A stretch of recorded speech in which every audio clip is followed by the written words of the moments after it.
In a seller's market, it's very common for the sellers to negotiate a free rent back for 30 days, 60 days, maybe with a PITI, principal insurance taxes insurance, they're willing to pay for it. Every deal's different, but sellers are looking to stay in possession until they can secure their replacement property and close escrow concurrently.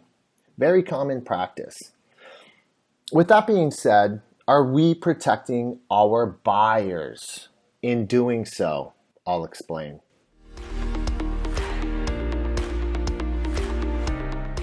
So we're in negotiations and the sellers counter you back. Seller to remain in possession for 30 days, rent free, with the option to extend an additional 30 days at the buyer's PITI. That's the scenario.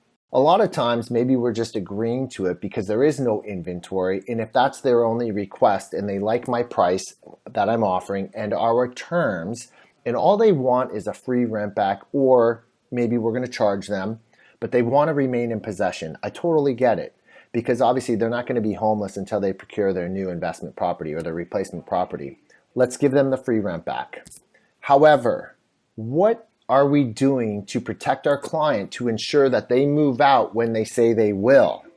Meaning, if they're moving out in 30 days, how do I ensure my clients that we're getting our keys in 30 days regardless? What if their replacement escrow hasn't closed yet?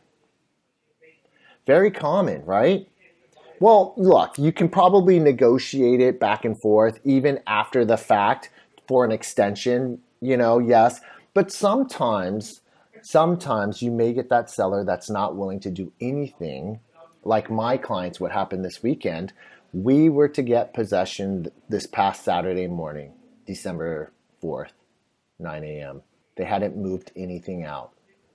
They wanted an extension till 3 p.m. that day, weren't ready. Wanted an extension till 5 p.m. that day, weren't ready. We came back the next morning, Sunday at 9 a.m. per them that they would be out. I kind of saw the writing on the wall just going through this escrow process with them.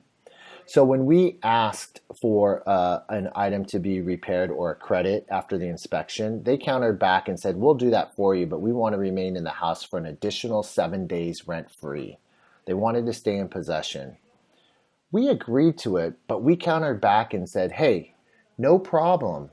However, we're requesting that you keep $25,000 of your proceeds in escrow, which will be 100% refunded to you once my clients get possession of the house, and assuming that there is no trash or personal belongings in the house.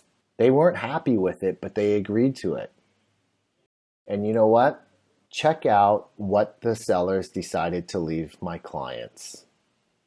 And you know what? It was a big disappointment, and my clients were very upset, as I was as well.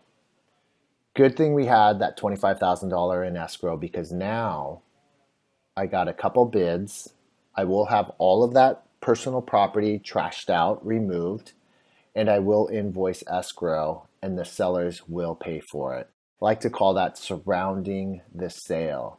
So again, when you allow the sellers to, when you're representing the buyer and you're allowing the sellers to remain in possession, hold back a big portion of their proceeds to ensure that they move out. The last thing you want to do is file for an unlawful detainer during a pandemic that could take squatters to get out in this time, 6 months, 7 months.